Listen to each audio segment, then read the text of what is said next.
you're going to come up with the perfect idea. You're going to be like, oh my God, this is the best thing. And then you might waste 10 years of your life doing something that makes you miserable because you came up with the perfect idea. But sometimes, if you can learn to sacrifice ideas and you can learn to just go do the thing you can do, behave from those principles of this is doable. I'm going to do this with excellence. And then what comes out of that is the thing that's so amazing, it seems like it's impossible. Greetings and welcome back to another episode of The Bit Between. Today we have Josh Terry with us. How are you doing, Josh? Doing well, thank you. Josh, do you mind giving a little introduction and telling people a bit about yourself? Yeah, I'm a content creator on TikTok. I'm a musician and I study learning theory. And I have some side interests in the investing world. Mm-hmm. So you study learning theory. What does that mean? Learning theory is the study of learning, and it's a I'd say underrated subject. Mm-hmm. Most people tend to focus in on just something that they want to learn. Mm-hmm. But the thing that gets them there is a series of repeatable mechanisms, a series of techniques. And most people don't realize that they're using techniques to learn something. They think that they're just learning whatever the subjects they're approaching, whether it's skateboarding or surfing or mathematics. They just dive into the subject, and that's great. But if you understand how you're absorbing the information, then you can absorb information anywhere faster. Mm-hmm. I think that's really important to know how to learn, and it's something that we should get taught in schools. I mean, throughout the entirety of my education, I never had a class or a lesson where they taught me this is how you learn. And so I think it's agree. I think it's tragic. I went to college when I was 15, and the experience was interesting. I mean, obviously, I was a bit young for what was happening to me, but the process of learning for me at that point was realizing that I wasn't really at much of any advantage or disadvantage of my peers, the people that were older than me, because we were all pretty much inept at absorbing information, and we were just doing what the professor said and absorbing what we could. And eventually I realized that, if you figure out the right question to ask, you get an A. And that was fascinating. It's, the right question was basically, what does the professor want you to know? And that was sort of the trick for, getting good grades at school. And from there, I started thinking about learning, and then I eventually, one day I realized it's basically connect every fact you know to every other fact you know, and apply every fact you know. So when you connect every fact you know to every other fact you know, every time you hear something, you try to find something that it's relevant to in your life. So this is MacGyver, the old TV show of the guy, I guess he was a spy, or I don't know what he was, but he was a guy who could fix anything, and he could make a bomb out of whatever the ingredients were under his kitchen, and he could solve any problem with any piece of gear. And what it was he understood that single objects had multiple applications across multiple fields, and that only comes from seeing the connection between things, not seeing things as unique circumstances, unique entities. And learning to just have that perspective when you hear a new piece of information enables you to not only utilize the new information better, but also enables you to retain it better. Because when you hear a piece of information and you think, oh, I could use that in this subject, and this subject, then you have more reasons to remember it. And then applying every fact you know, that's when you learn a fact, you actually use it. So one place I found this was most relevant was in math. I really struggled with math until I started doing all of the extra word problems in the book. Usually when you take a math course, you get assigned the bare minimum of word problems and then a bunch of mathematics drills. That's the way a lot of courses are. And I ended up starting to, like, I'd run through my normal homework as fast as I could, and then I'd do all of the word problems in the chapter. Because the word problems were connecting the problems to your actual life. And I knew language better than I knew math. So it was connecting the mathematical concepts to the English language. And I was applying these concepts I was trying to learn in these different circumstances. And as I did that, my abilities in math started to increase. And I'd always struggled with it. And nothing worked until I did that. And then to further reinforce it, I took trigonometry. And I'd always struggled with algebra. And when I took trigonometry, I found out that algebra was a wrench. I found out that algebra was a tool to solve trigonometry. And as soon as I realized that I'd just been told to study a wrench for a couple of years, I was very annoyed because I was happy to use a wrench. I was happy to use a tool. So once I found out that algebra was actually a tool to get other things done, it was very easy for me to comprehend it. So I was taking the knowledge of algebra and I was applying it where it needed to be applied. And that allowed me to see it as relevant, and I shot forwards. Yeah, I mean, application of knowledge is kind of where the real learning kind of kicks in. That's how I feel. I mean, I've been trying to learn a 3D software at the moment, and if I was to just follow the tutorials and do nothing else, I wouldn't learn anything. And I've seen that when I've been trying to learn other things. If I just follow along with something and I've got the tutorial here, my program there, and I just replicate what they're doing and that's it. None of it actually goes inside my brain and stays there. It's just something that I'm doing. Whereas if I watch the video, look at the technique that they use, and then use that technique myself, then all of a sudden that's being cemented in my mind, and then I can apply that more to different scenarios as opposed to just that one scenario and then it never coming in my mind ever again. Yeah, one thing that comes to mind is the analogy of the kid with the new piece of new technology.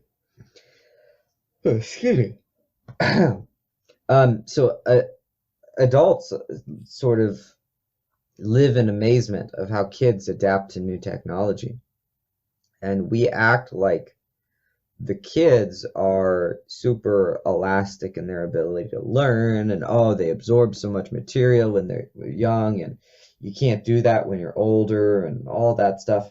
It has nothing to do with that. The child presses every button. The adult doesn't.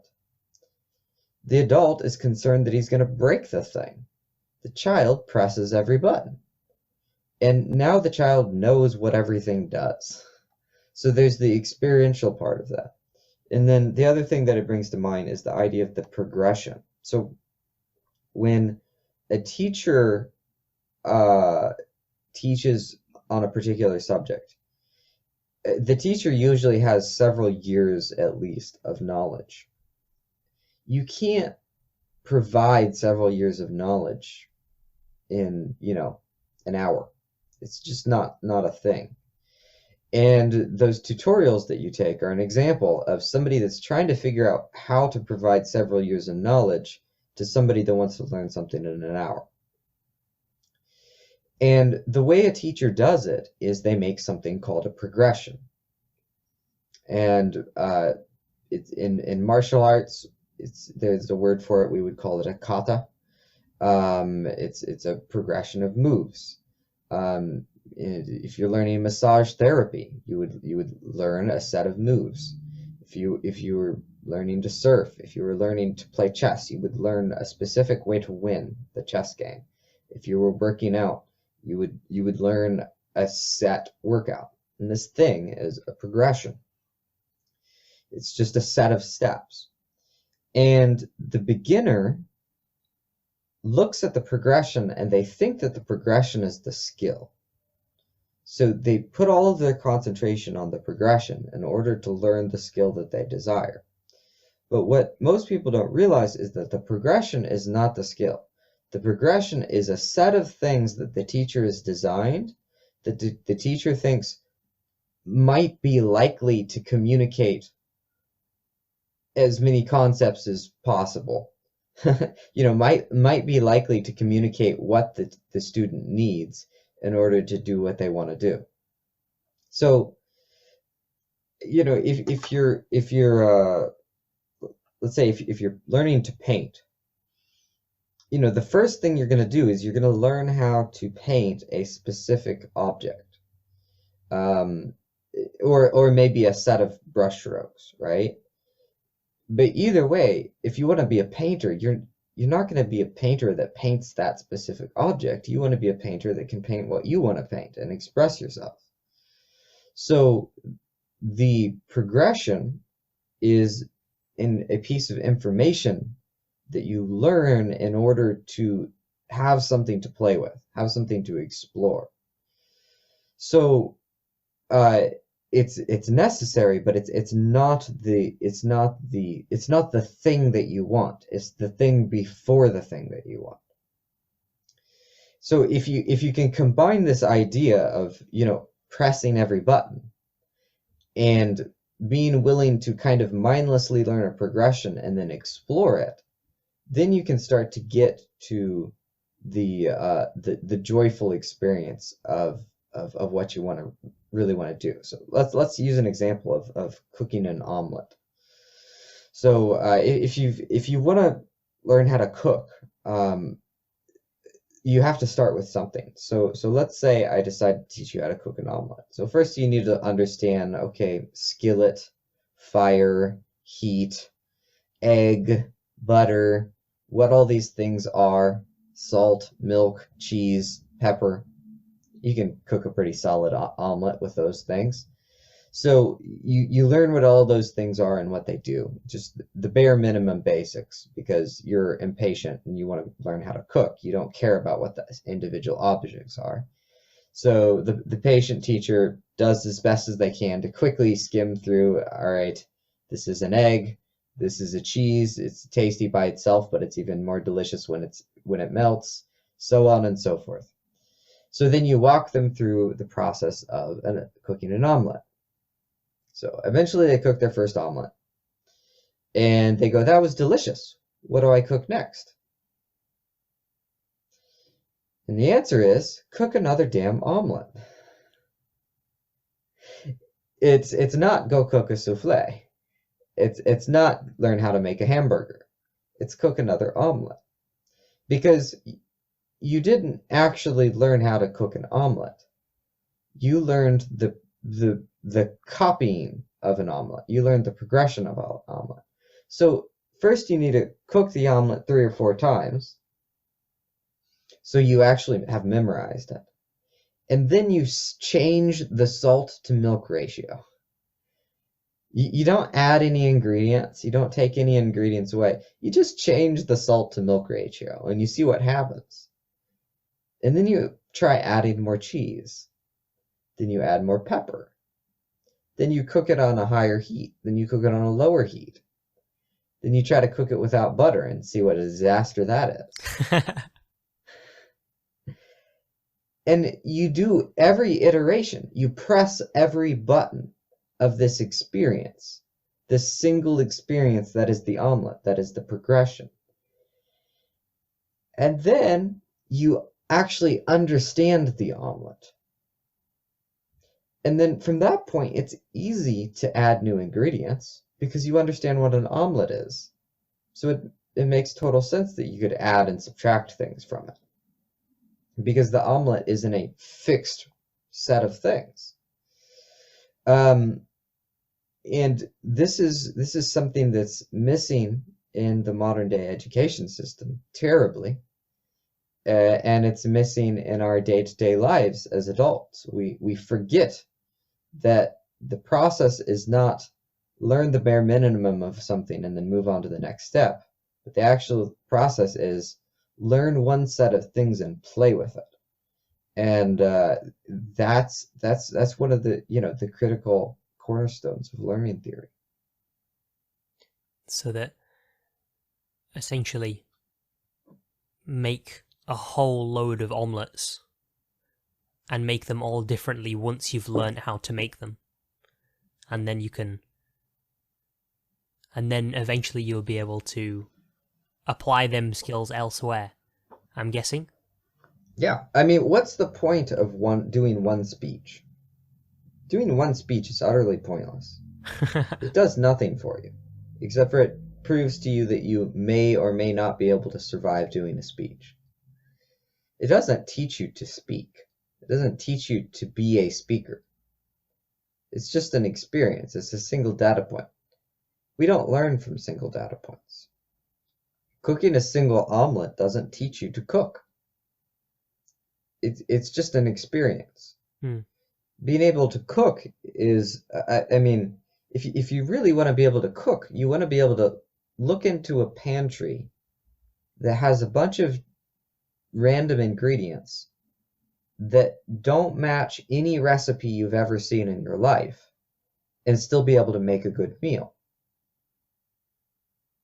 It's, there's, you open up your pantry and you see some dried spaghetti noodles and you see some tomato sauce and you think, oh, maybe I could cook some spaghetti.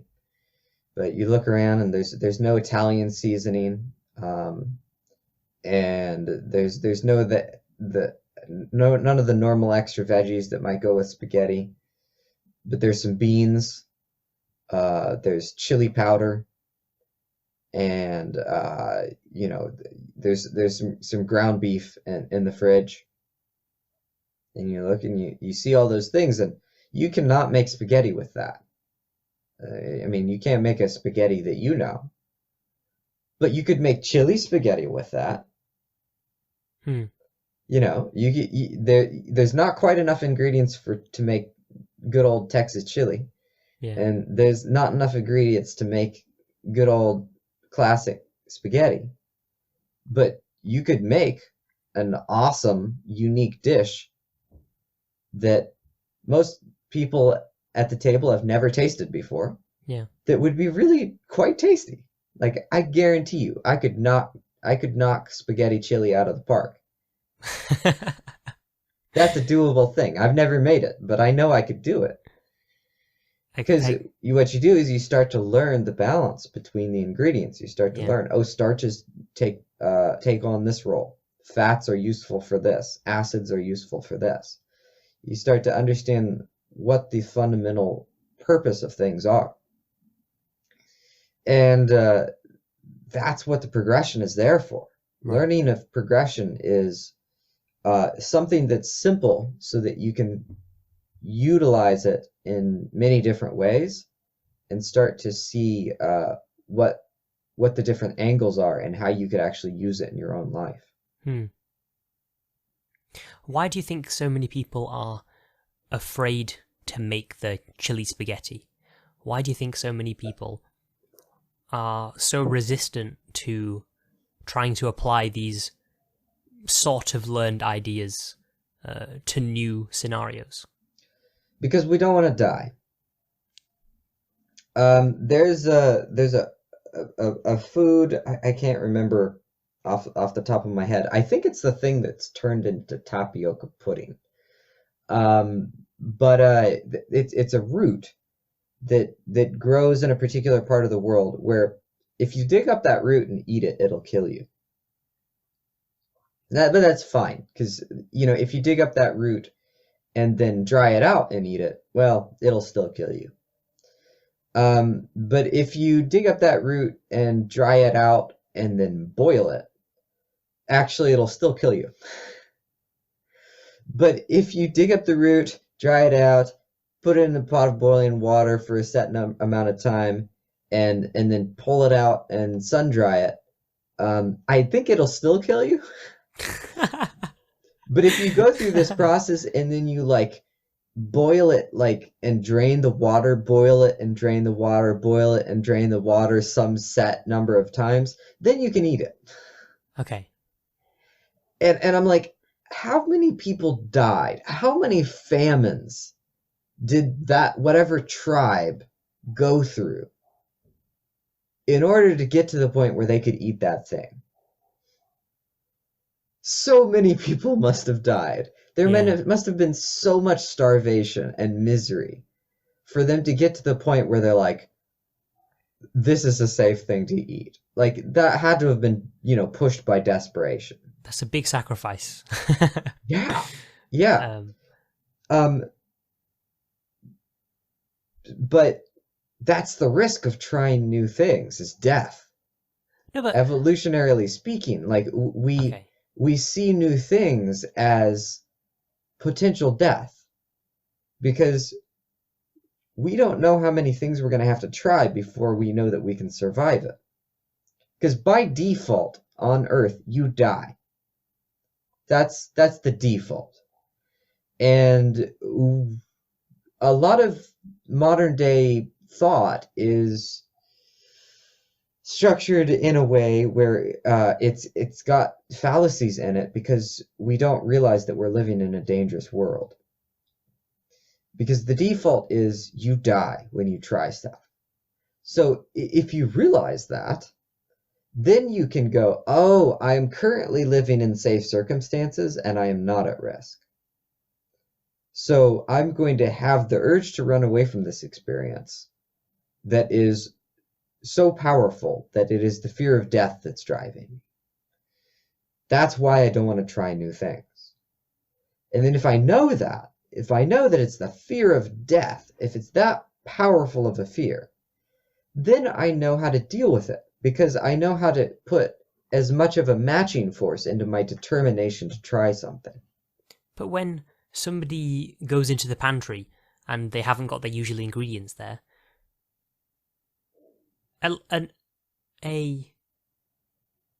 normal person isn't going to think they're going to die realistically if they use different ingredients to make the chili. Are they? Well, I wouldn't. If I went into the cupboard... Are you sure? Are you sure that's not what the thought process is? Well, because it's not a conscious thought, but we don't live off of conscious thoughts. We live off of instinct and emotion. And the concept of failure, the concept of, you know, things not working out in our direction is rooted in this fear of death. I'm not saying that you're going to look at your pantry and think, well, you know, if I cook this wrong, I might die. You're going to look at the pantry and you're going to go, I don't know what to do. You're going to look at the pantry and you go, I'm not sure what to do next. I'm concerned. And I'm saying that concern is rooted in that sort of instinctual knowledge that if you fuck up, you die. And if you know that that instinctual knowledge is there, then when you look at the pantry and you have the thought of, I don't know what to do next, you can go, oh, yeah, I see. It's just this thing, this uncertainty that I have an instinctual like concern about. And now that I know that it's just an uncertainty, now I know that I can go try something and mess it up. And there's no death here. There's no risk here. Yeah. And then you start getting in the practice of experimenting and trying things. And once you do that, then you start to develop the capacity to improvise. Because that's what you need, is the capacity to improvise. Mm-hmm. when I was looking through your TikTok and a few of your YouTube videos, there was one video that kind of stood out to me where you basically outlined the basics of making stuff. And one of the things that you said in that was getting rid of good ideas that don't serve you, or getting rid of idea lists, one of them two things. Mm-hmm. Do you mind expanding a little bit on that? Because I have a habit, be it good or bad, of keeping all the ideas that I've ever had either in journals or diaries or voice notes to myself. So I'd just like to hear what your thought process behind that is, please. Yeah, I liked that video because that made some people angry. That was fun. Gained a lot of traction. Yeah, so there's kind of two things you're bringing up here, right? One is the idea of getting rid of idealists, and the other is letting go of ideas that don't serve you. So, I'm not saying to go burn your journals. That's not the plan here. And I think it's great when people create big lists of concepts and they collect these ideas over time. It's a beautiful thing. But when I say get rid of idealists, what I mean is sometimes we become slaves to sheets of paper.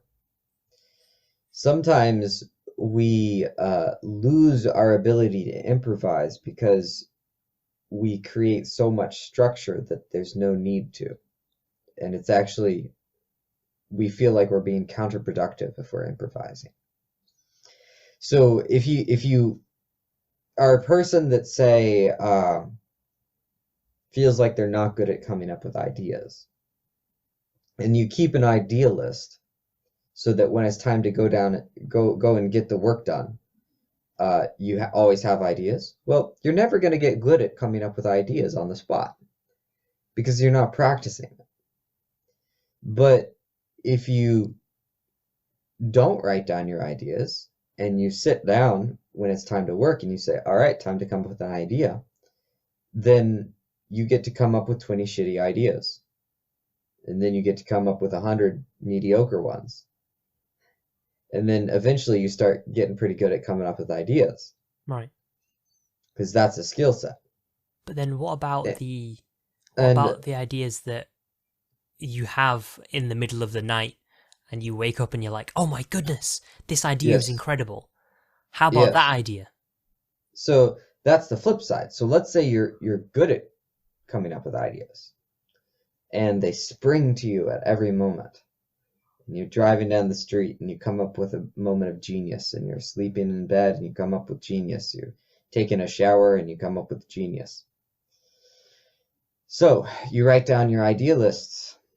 Well, if you are a person who has good ideas that just strike all the time, that means you probably have an open personality and you probably are a person who likes to improvise.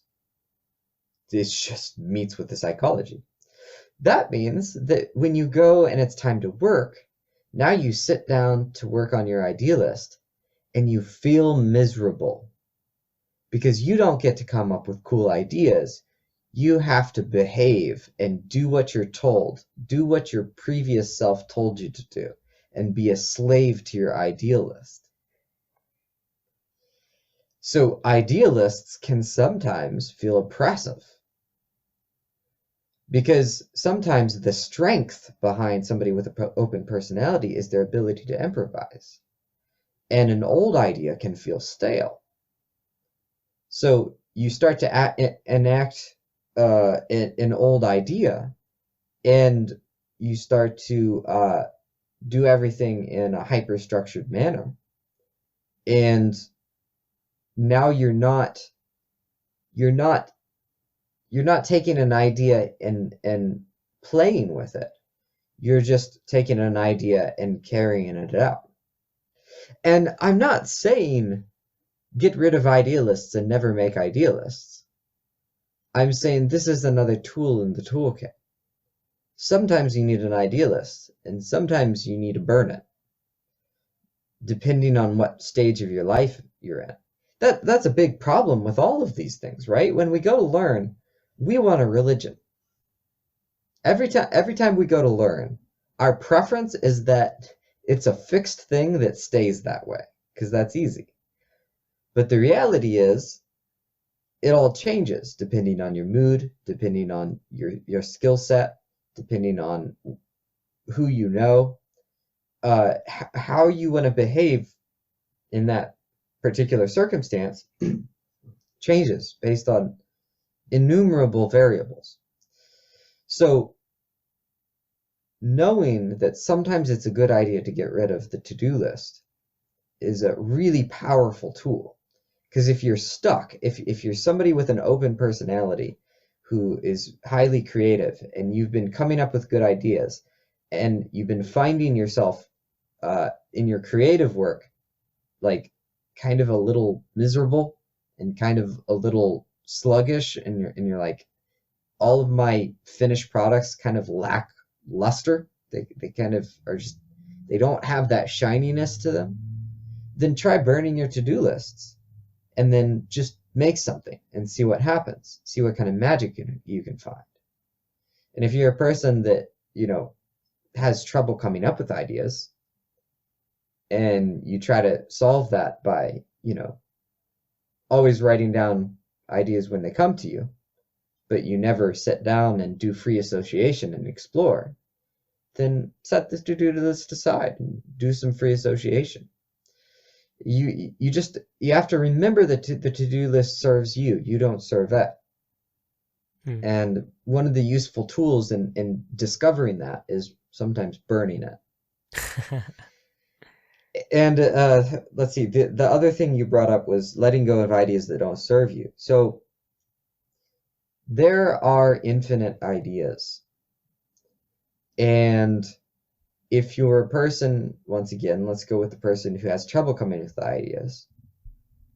If you come with an idea, you might feel a commitment to it because it's like, well, I don't get very many of these. I better use this one. That's not true. You can learn how to come up with more ideas. If you're a person with a creative personality that comes up with ideas all the time, you're going to come up with the perfect idea. You're going to be like, oh my God, this is the best thing. And then you might waste 10 years of your life doing something that makes you miserable because you came up with the perfect idea. But sometimes, if you can learn to sacrifice ideas, and you can learn to just go do the thing you can do, sometimes you can accomplish way, way more.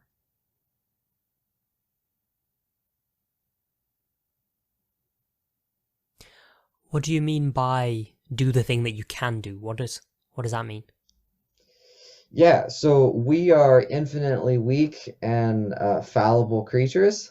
That's nice and optimistic and Yeah, positive. yeah.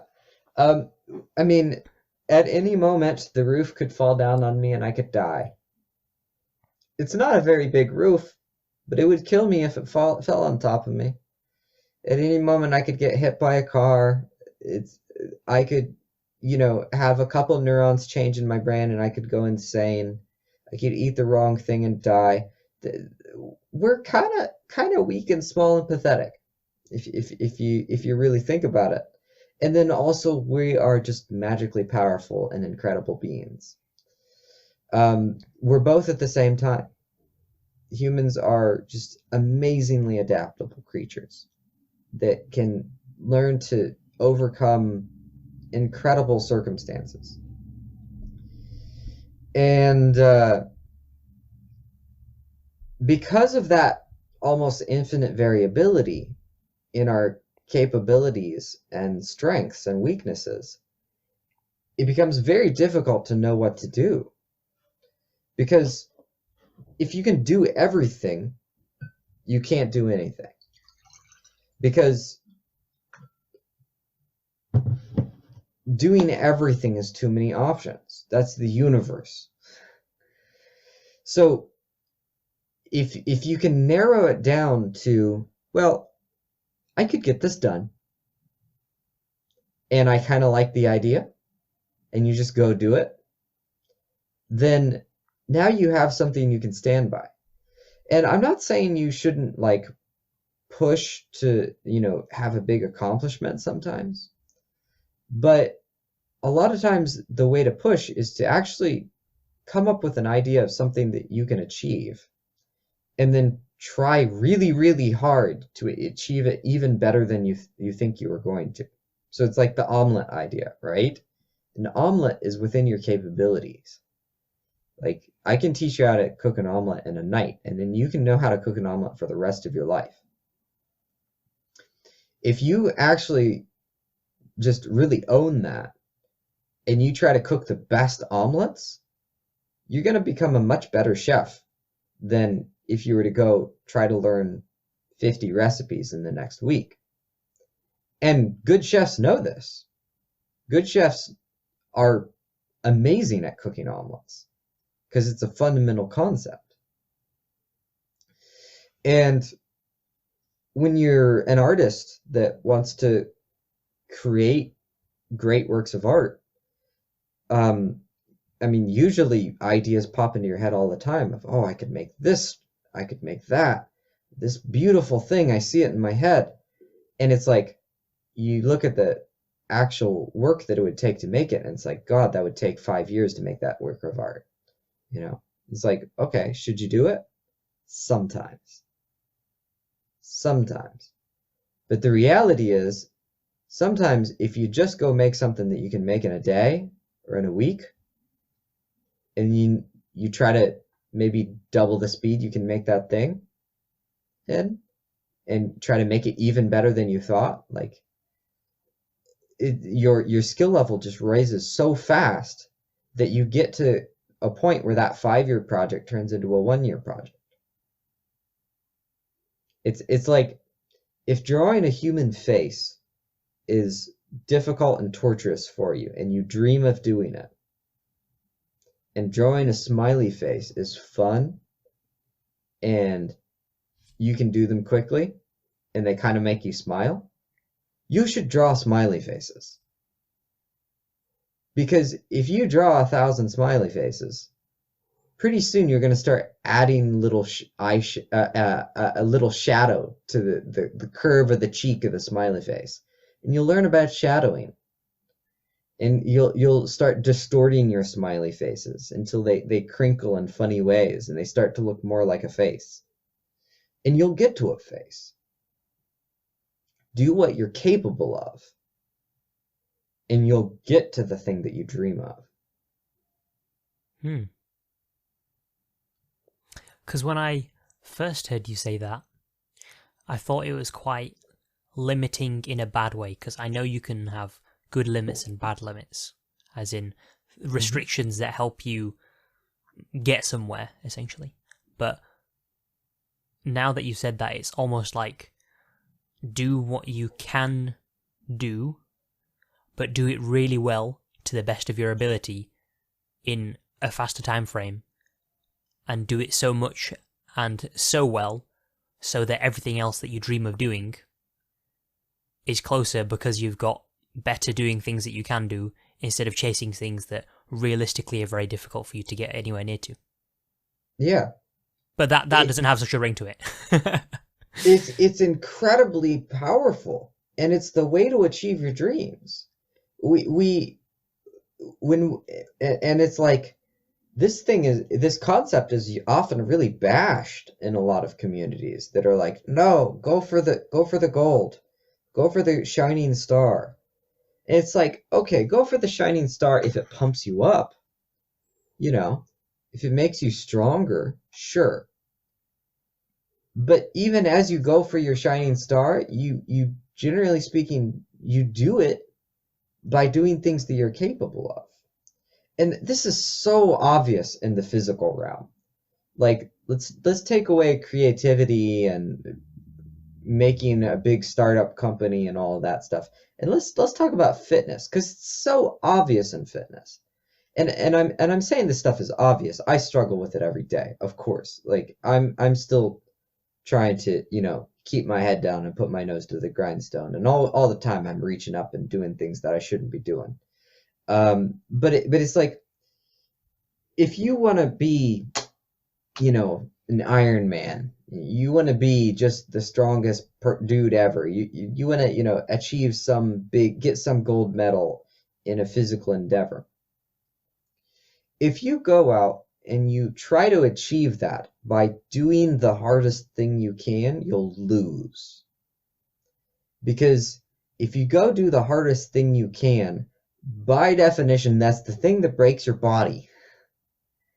So if you go and you pick up the heaviest weights that you can, you're going to pick them up with bad form. You're gonna actually lose muscle mass because you're not going to rest, right? Because a really ambitious person shouldn't rest. They should push, right? So it's like you go work out as hard as you can, and then you go sleep and you wake up and you work out as hard as you can the next day. Then you go to sleep, you wake up as hard as you can the next day. We know this is stupid. We know that this is a bad idea. Like the science is in. This is destructive and it's damaging to your mind and your body. We know that the way to get the gold medal is to do the things within your capacity. They push you. They're hard, but they're within your capacity. And what you do is you put a phenomenal amount of concentration, all that heroic concentration that you would put on the impossible thing. You put all that heroic concentration into the thing that you could do. So you lift the weight that's several notches beneath your max, many notches beneath your max, and you do it with flawless form, with form that is, you have put so much attention on your form that you're sweating just from the concentration of it. And then your body responds to that. And it goes, oh, I see. We're trying to level up our precision here. We're trying to be more excellent. And it's not beaten down, and you go rest for a reasonable amount of time and you come back stronger and you do it again. And usually you don't level up the weights either. It takes a while. And it's not any different when you go to create a work of art.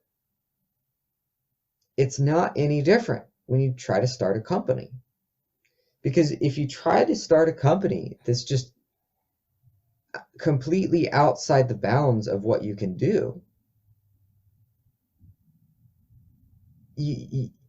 I mean, by that definition, it's not going to work. And it's mixed up, right? Because we look at that and we think, oh, well, we've got to rise to the achievement, right? You know, we set a challenge for ourselves and we rise to it. Okay, that's true in the context of we have a vision that's inspiring and we want to move towards it. But how do you move towards it? You move towards it by doing things that you can do. I love the quote of Elon Musk, who said, when starting a company, it's important to limit the number of miracles in series.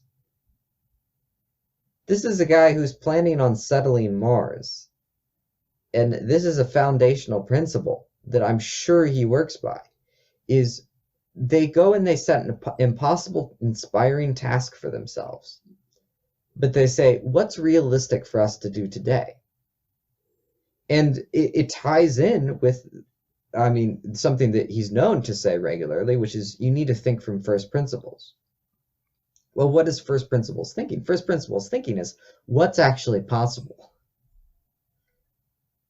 So what I'm saying is in your artistic endeavors, in your creative endeavors, in your ambitions, behave from first principles.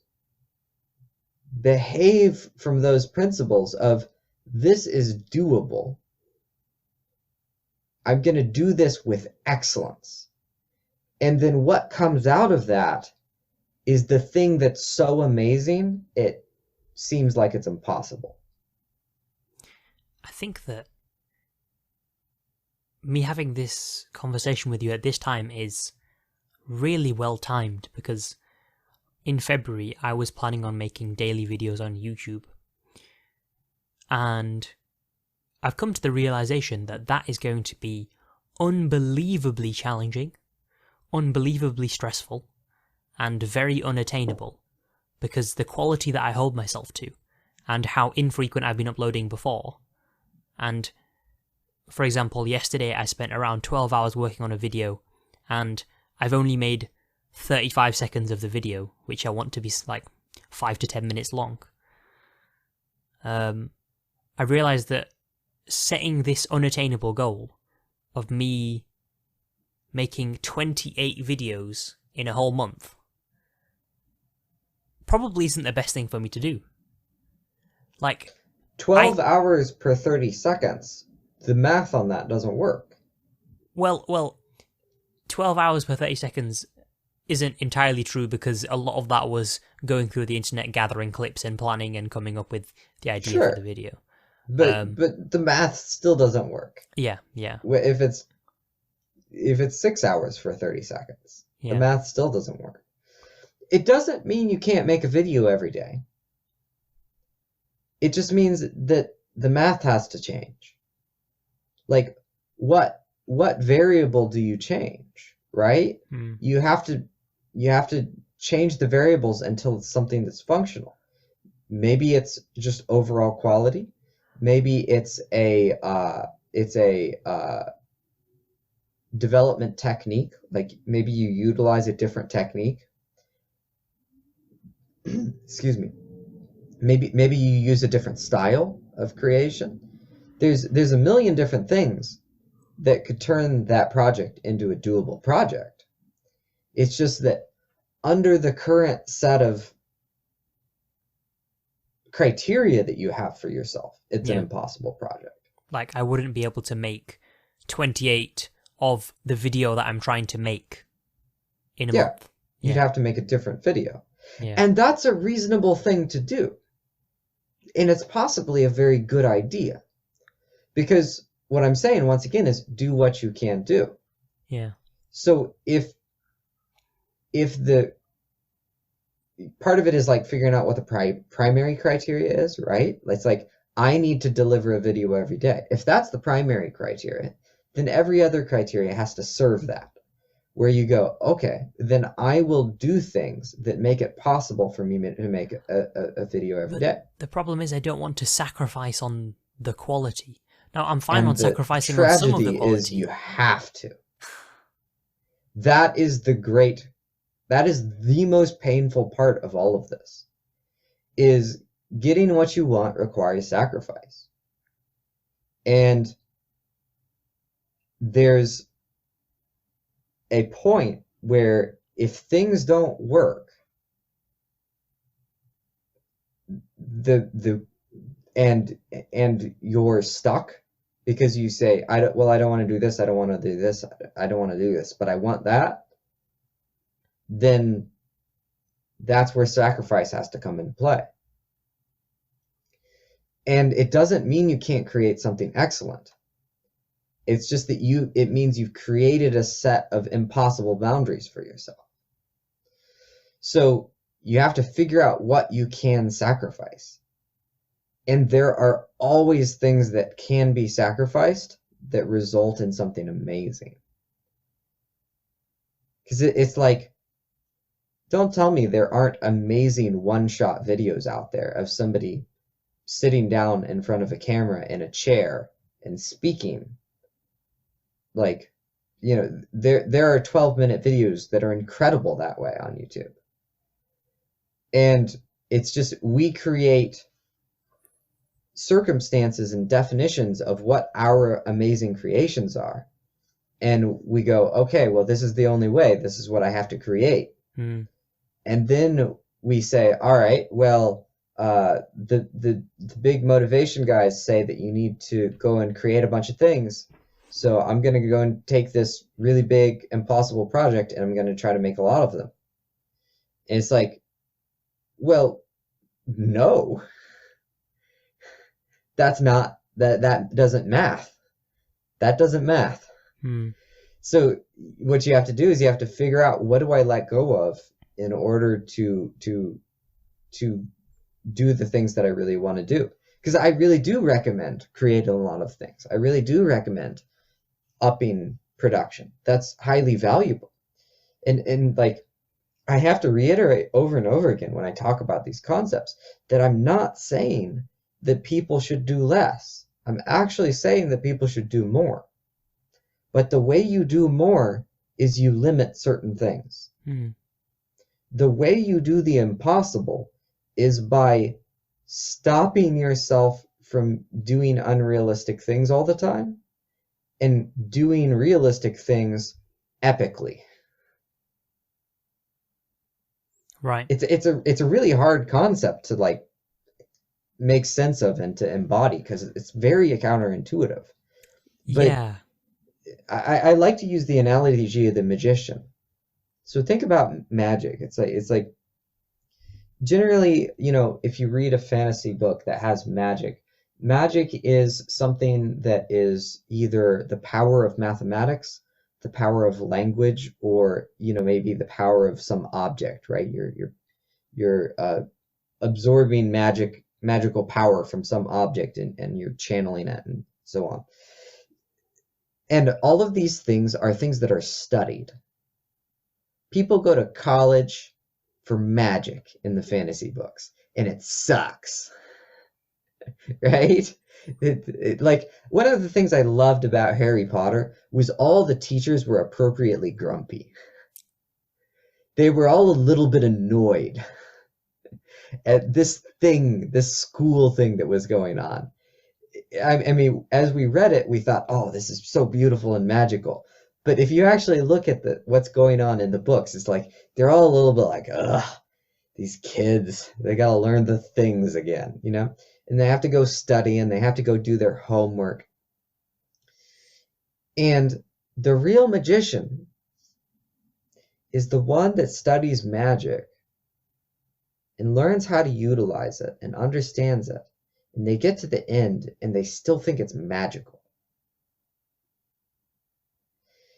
And what they're doing is they're as in like they still have a sense of wonder around it, right? It's still like, wow, this is an incredible thing. And what they do is they learn how to do a bunch of possible things to do something that seems impossible.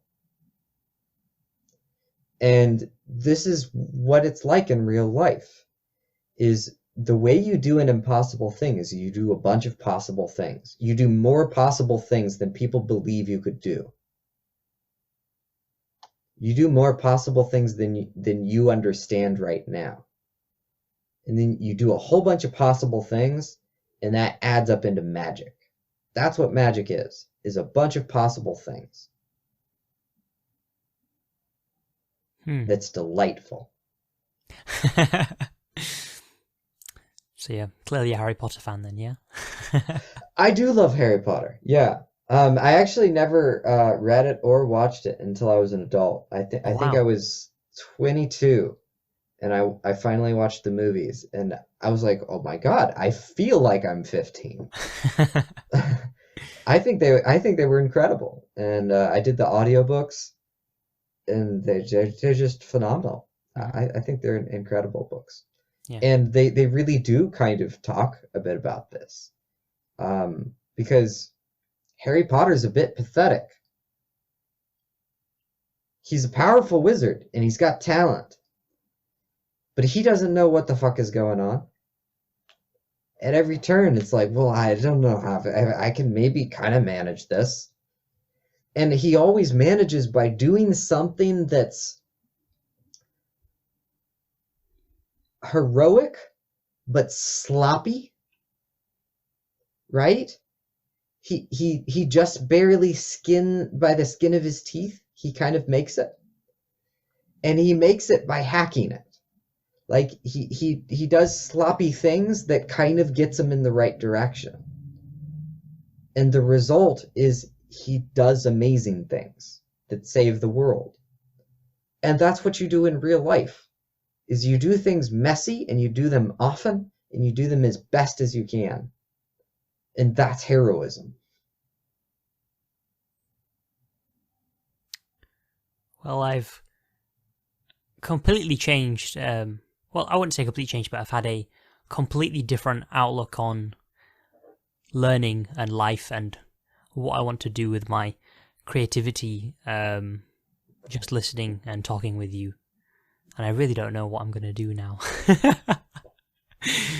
I was planning on working on this video and trying to get it out, and I will release it. It's about Donald Glover. I'm sure you've heard of him, but I'm really stuck because there's so much advice out there now. Not to take away from anything that you've said or advised, but there's so much out there that is difficult to know what's best for you without doing it, right? I mean, you've just said there that you do loads of things, you do them sloppily and messily, and you do them as best as you can, and then that's how you get better at something. However, other people might say, well, if you take your time on things, if you take your time with them and do less things but make sure they're really good, that's how you make sure you stand out because you've put that extra effort in. Some people will say, well, don't worry about making things perfect, just make them till they're good enough and then that's okay. And there's all these different ideas of how to make it, how to make your thing into something great so that you can become greater. And when you're just getting started, and you haven't made that many videos, you haven't, achieved the things that you want to, it's very difficult to know who to listen to. It's very difficult to know which advice to take on, because every single time I take on different pieces of advice, which I haven't taken on for a particularly long period of time, I do see benefits from them. So which one's right? Is there a right? So that goes back to the idea of this stuff's contextual. That's the problem is, and this is great because the next thing that I'm going to say is going to seem like it totally counteracts it. But when we try these things, we want a religion, right? It's like, this one's right. Okay, good. All you other guys, you're evil. But the reality is it's contextual and it changes over time. Now, here's the part that seems like it counteracts it. This is crazy. But this is the most powerful thing I've ever learned about learning theory. And if you really think about it, it's a bit terrifying.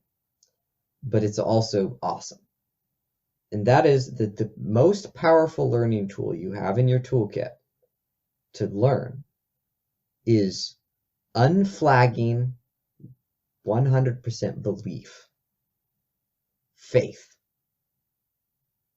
That is the fastest tool you have. They say, oh, you should question everything, right? Question everything. Well, not if you're speaking to somebody with 200 years of back experience from a series of multiple teachers that have, taught them things that have worked over several generations. If you're a 9-year-old and you go to a teacher like that and you question everything, you're the worst student. You suck. But if you have complete belief in that teacher and you go, oh, wow, you're incredible. I believe whatever you say, I will do as you say. And you follow it with total passionate faith, you will absorb it all and excel. Then you question it.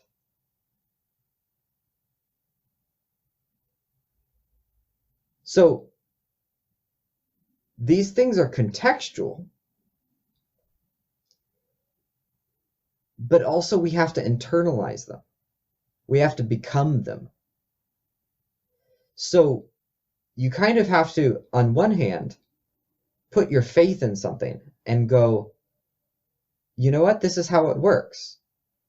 And I'm so confident in this, I would even defend it, even if I can't defend it well. This is super unpopular in our current culture. But it's a way, like, if you know you're doing it, it's not the closed-minded thing that turns into dangerous, cultural rifts. It's that I am choosing to believe in this thing. I'm choosing to align myself completely with it so I can experience it and embrace it and enact it.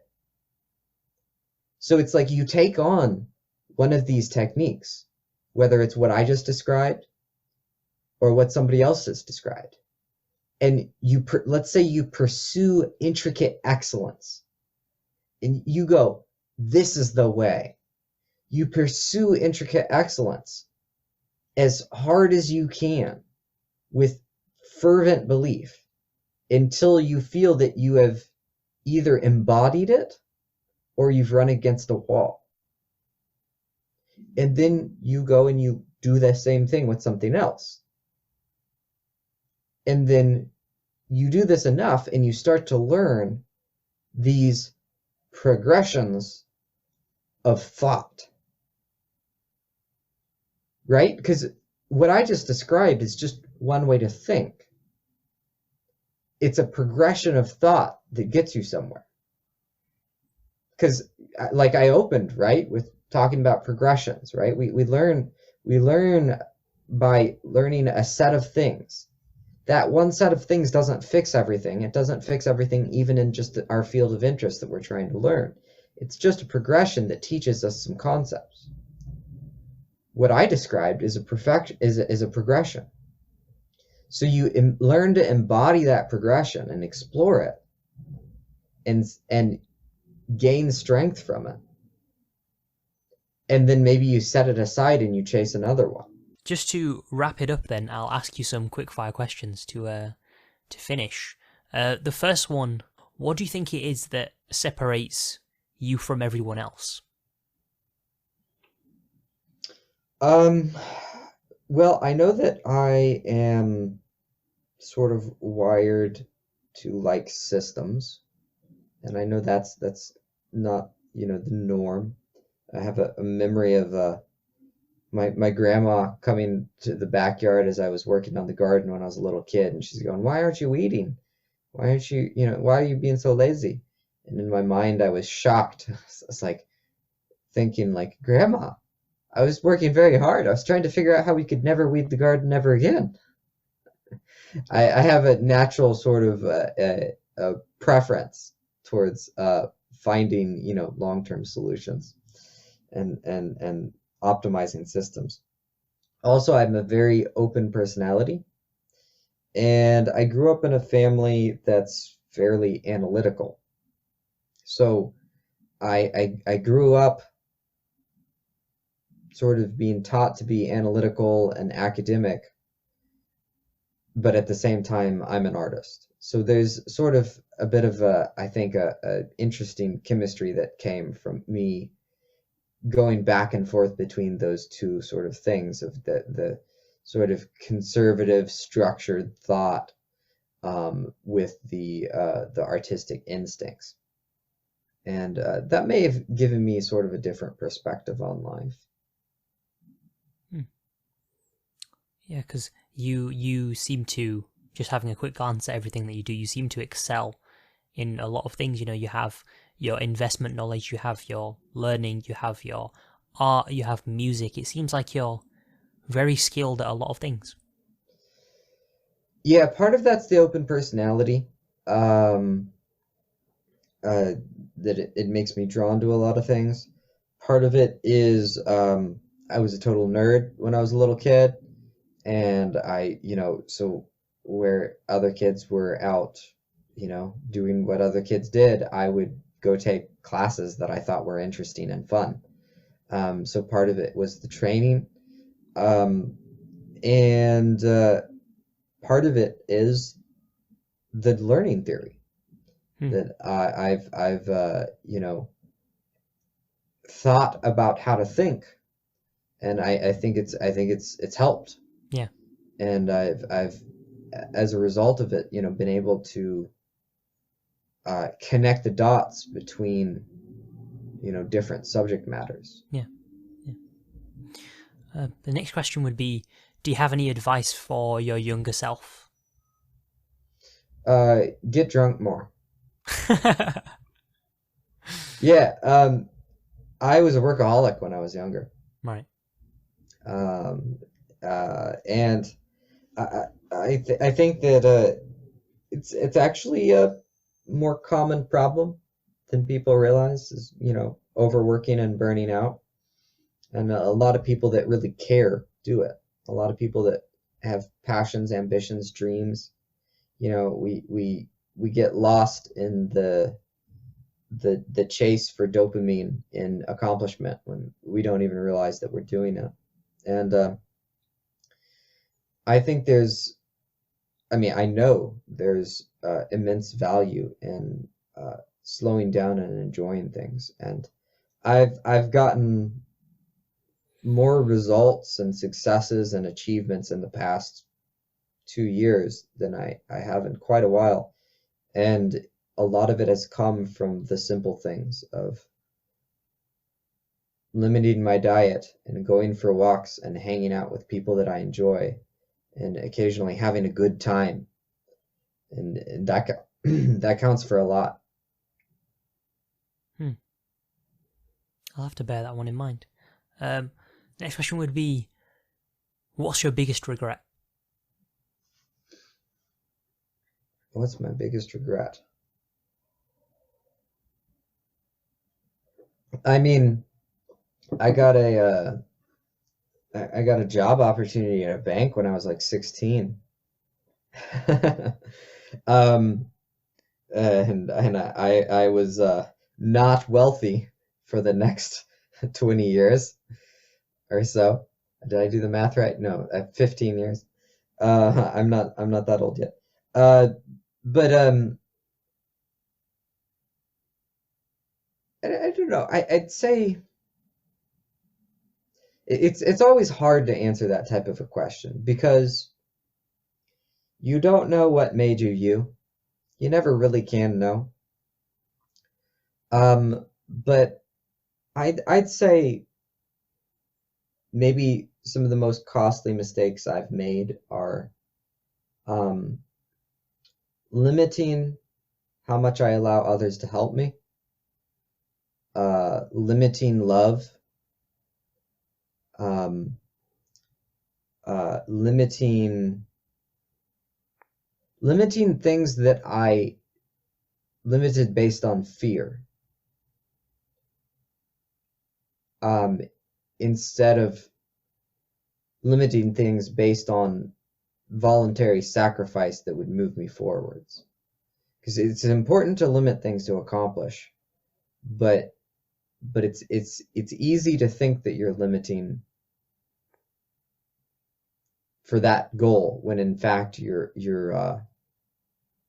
not allowing yourself to experience the beautiful things in life because you're concerned of how things might turn out. I'd say that's probably been the most costly mistake I've made. You've obviously had a decent amount of success. You just said that in the last 2 years you've seen a lot more success than you did in the previous period of time where you were being a workaholic. How much of your success that you've had do you think is down to your hard work, and how much of that success is down to chance? There's definitely chance involved, and I would never deny it. And I think that it's really important to understand that if you want to be successful, you optimize your situation to be able to take advantage of chance. That's your goal. If you're trying to be successful, is be more ready for chance. And the way you be more ready for chance, weirdly enough, is you act like chance doesn't exist. You go work and you go do what you can.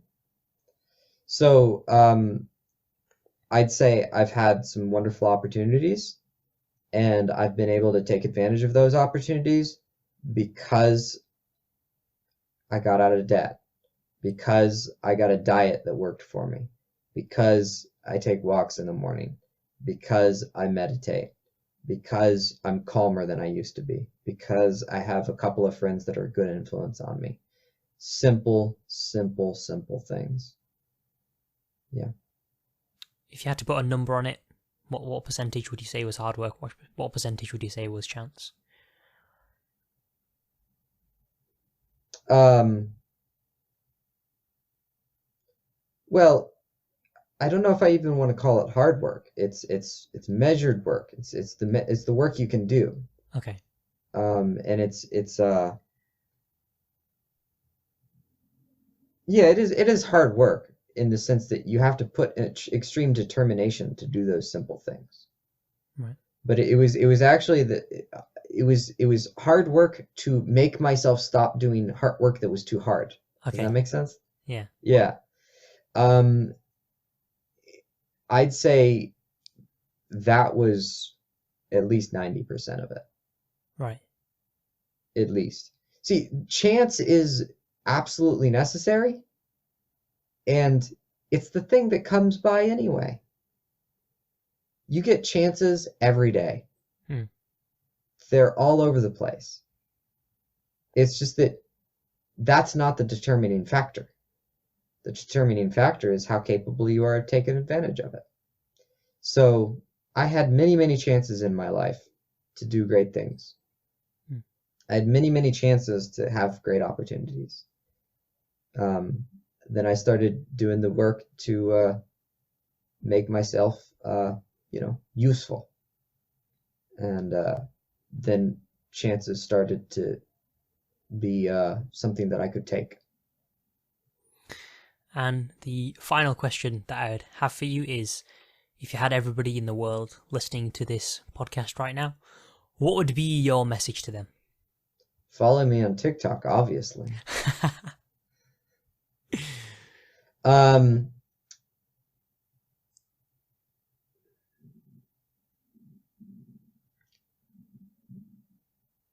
Think about your actions from a first principle standpoint.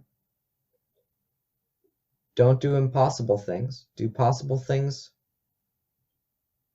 Do possible things that enable you to do the impossible. Yeah. Awesome. Well, Josh, it's been really interesting talking to you. There's a whole bunch of things that I didn't even get into, so I'd love to do this again sometime soon. If people want to find your stuff, where can they go? TikTok and Instagram are the main ones at the moment. At Josh Terry Plays. YouTube, I'm starting sloppy. I'll get that sorted out eventually. But you can follow me there as well. All of it's Josh Terry Plays. Yep. Awesome. Well, thank you very much for coming on this episode, man. Thanks for having me. Thank you very much for listening to this episode of The Bit Between with me, Subby Mahmood. Go and check out Josh Terry on all social media platforms at Josh Terry Plays, and follow me on Instagram at TheSabDog. Make sure to leave a 5-star review on Apple Podcasts if you did enjoy this episode, and I'll catch you guys in my next video or podcast. See ya!